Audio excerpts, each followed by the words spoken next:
I already broke down the 6 players you need to try to draft early in your fantasy football drafts, but what about when you get to the middle rounds? Who are the guys you need there? Don't worry, I got you covered. I got 6 more for you in the middle round as well. If you can't wait to start drafting fantasy football teams, you don't have to. Underdog Fantasy has drafts going on all offseason with tons of unique and fun formats. Not to mention their flagship Best Ball Mania 5, where one lucky winner will become a millionaire. Plus, they already have pick'em lines ready for week 1 of the NFL season and their new streak format where you can win 1,000 times your entry. Just go to UnderdogFantasy.com and sign up using promo code ENDGAME to get a special pick'em that you can't get anywhere else, plus up to $250 in bonus cash. Let's start with Chris Godwin, currently picked 73 on ESPN, 76 on Yahoo, and 74 on Sleeper. I have talked about Chris Godwin so much this offseason, I'm getting tired of talking about Chris Godwin, but Chris Godwin just feels like one of those players that people give up on because, hey, last year wasn't that good. And then he bounces back and has a great season. We're still talking about a very good player in the prime of his career, and his situation is only going to get better this year because I've talked about it on many videos.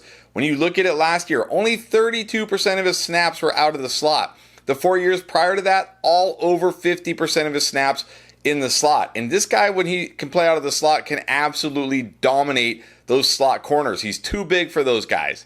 And even though last year it felt like Mike Evans got all the targets and Chris Godwin was barely being targeted, that really wasn't the case. Mike Evans only had 5 more targets than Chris Godwin last year, and Chris Godwin had a higher target share last year than the year before with Tom Brady. It's just they were asking him to play on the outside, which is not really his strength.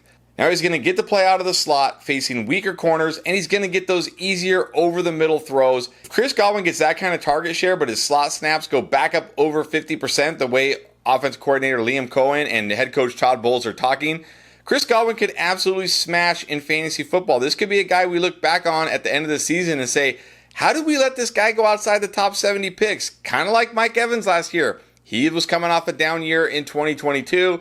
People weren't very excited about Baker Mayfield. What did he do? He went out there and smashed and was a league winner because you got him in the middle rounds.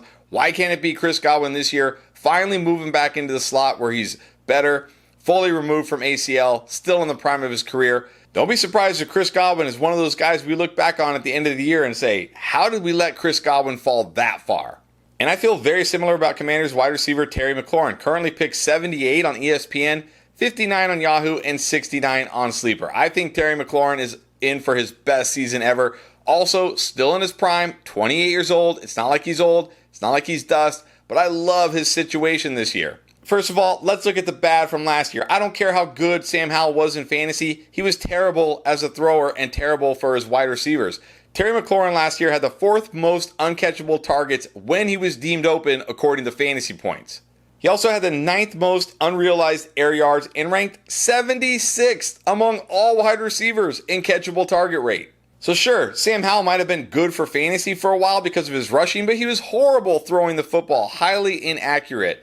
Now on the plus side for Terry McLaurin is his usage. He ran the most routes of any wide receiver last year. He had the 13th most air yards, and now Curtis Samuel is taking 92 targets with him to Buffalo. And really, what have the Commanders done to replace those targets? I mean, Luke McCaffrey very late in the draft. I think those targets are going to funnel a lot to Terry McLaurin.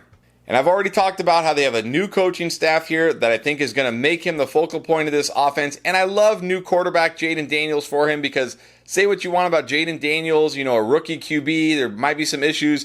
One thing he excelled in, well, he excelled in many things in college, but one of the main things that I love for Terry McLaurin is that deep ball accuracy. He had such good, accurate deep ball in college. That's going to be great for Terry McLaurin's value. Imagine if of his over 800 unrealized air yards last year, he gets 300, 400 of them, just half of them are actually realized this year. Terry McLaurin is ready to absolutely smash in fantasy football, and I think you should smash him in your draft in the middle rounds. Now let's keep the wide receiver value going with Deontay Johnson, currently picked 94 on ESPN, 79 on Yahoo, and 93 on Sleeper. And this is certainly just a case of two things. Number one, Deontay Johnson not really living up to expectations in fantasy last year. And number two, he's on the Carolina Panthers. But this is people projecting backwards instead of projecting forwards because you got to look at what is going to happen this year. Look, I think the Carolina offense is going to be much better. I've already said I think they're going to be a top 15 passing offense. Are they going to be one of the best passing offenses? No, certainly not. but top 15 will be just fine. Remember, they brought in Dave Canales. He saved Baker Mayfield last year. 2 years ago, he saved Geno Smith. I think he can save number 1 overall pick Bryce Young, who was stuck in a terrible situation last year. But even if he doesn't, Deontay Johnson is head and shoulders easily the number 1 target in this offense. And look at Adam Thielen last year. Adam Thielen was like 33 years old, and look at how good he was early in the season when they were just targeting him over and over again. That is going to be Deontay Johnson this season. So even if the Panthers offense somehow isn't better, Deontay Johnson is going to be one of the league leaders in targets because unlike Adam Thielen, they're not going to suddenly decide 3 quarters through the season like, wait, why are we targeting this old dude over and over? Let's see what our young players can do. Deontay Johnson's young enough. He's the future number 1 wide receiver for this franchise. They went out and got him for a reason. He's going to be a target monster in this offense. And if this offense actually gets better like I think it's going to, Deontay Johnson also going to absolutely smash in fantasy football. And another guy we're going to look back on and say, what were we thinking letting Deontay Johnson fall to almost pick 100 on some of these sites? Like, what?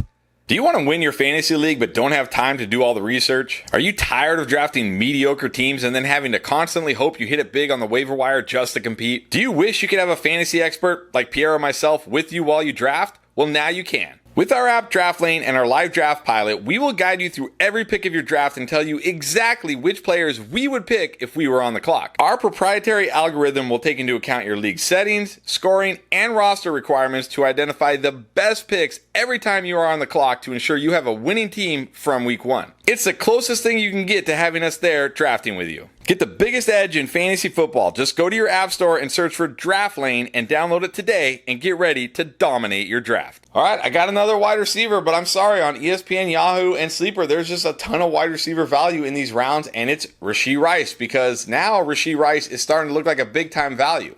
Going to pick 84 on ESPN, 79 on Yahoo, and 72 on Sleeper, and it's sounding very likely that Rashee Rice will get exactly a 0-game suspension this year. This is feeling very similar to Alvin Kamara, where the suspension may get pushed into next season because they're not even going to go to trial until December, and it's a civil trial. The NFL usually doesn't make a decision until after the criminal case has been resolved. So there's a high probability the criminal case won't be resolved until next offseason, honestly. So Rashee Rice probably going to play a full 17 games. Now, I'm still a little nervous about him because now he's competing with Hollywood Brown and Xavier Worthy here, but I still think Rashee Rice will be good. This Chiefs offense likely going to be the best offense in football, likely going to be the best passing offense in football. There's enough here for all 3 of these guys. And now Rashee Rice is a value, whereas early in the year when you had to draft this guy in round 2, he was an absolute, overpay. Now he's an absolute value, and I think you got to take him in the middle rounds if you can. All right, last wide receiver, I promise, but I think you got to take Christian Watson in the middle rounds as well if you can. Currently picked 98 on ESPN, 93 on Yahoo, and then I guess technically outside the middle rounds at pick 102 on Sleeper, but I'm putting him in here anyways because I think you got to take the chance and roll the dice on Christian Watson. I know what you're thinking. I already know what you're thinking. Oh my God, there is no way I'm touching Christian Watson. I'm sick of this guy, not drafting him ever again. Okay, totally fair. Totally get where you're coming from. But hear me out.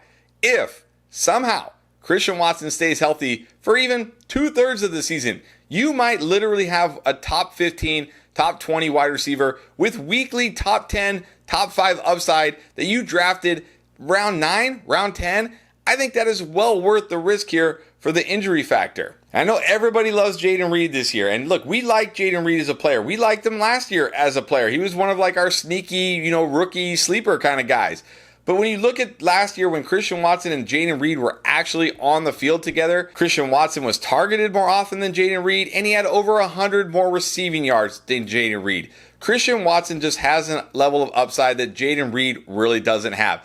And if Christian Watson stays healthy, you got Romeo Doubs here, you got Dontavian Wicks, Jayden Reed is just going to be the slot wide receiver. Christian Watson is the guy with the incredible upside that I think you have to gamble on. I know it's terrifying pulling the trigger on Christian Watson. I've done it multiple times this year in best ball drafts. But you know what? This is how you win in fantasy football. You take the risks on guys with league-winning upside. If he doesn't pay off, oh well. If he does, hey, you're going to be so happy that you did. All right, I promised you no more wide receivers. So for the last pick, I'm going with Javonte Williams, running back for Denver. Currently picked 97 on ESPN, 98 on Yahoo, and 92 on Sleeper. Look, there was a lot of worry after OTAs because one of the Broncos beat reporters was like, oh, I don't know, Javonte Williams might be a cut candidate. It's between him and Samaje Perine.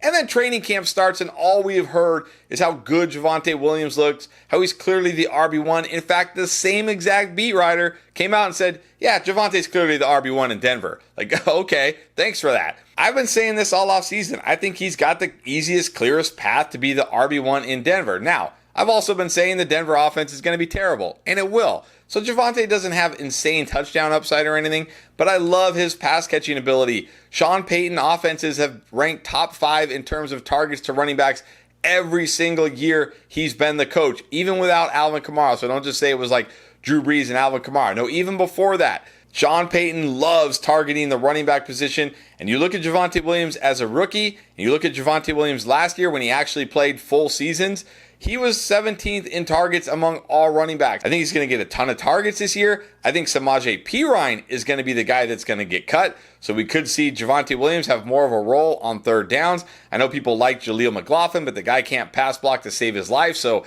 how often can you really have him out there on third down? I think Javonte Williams is going to be close to a workhorse in this Denver offense. Now, again, this offense is going to cap his ceiling, but I think this is a guy who could be a high-end weekly RB2 with some RB1 weeks sprinkled in that you're getting almost in round 10 of your fantasy drafts. I've been doing it all off season, and I'm going to continue to take Javonte Williams over and over again in the middle rounds. So there it is. Those are the 6 guys I think you got to try to get in the middle rounds if at all possible. But if you missed the video with the 6 guys you got to take in the early rounds, don't worry, you can find it. It is right here.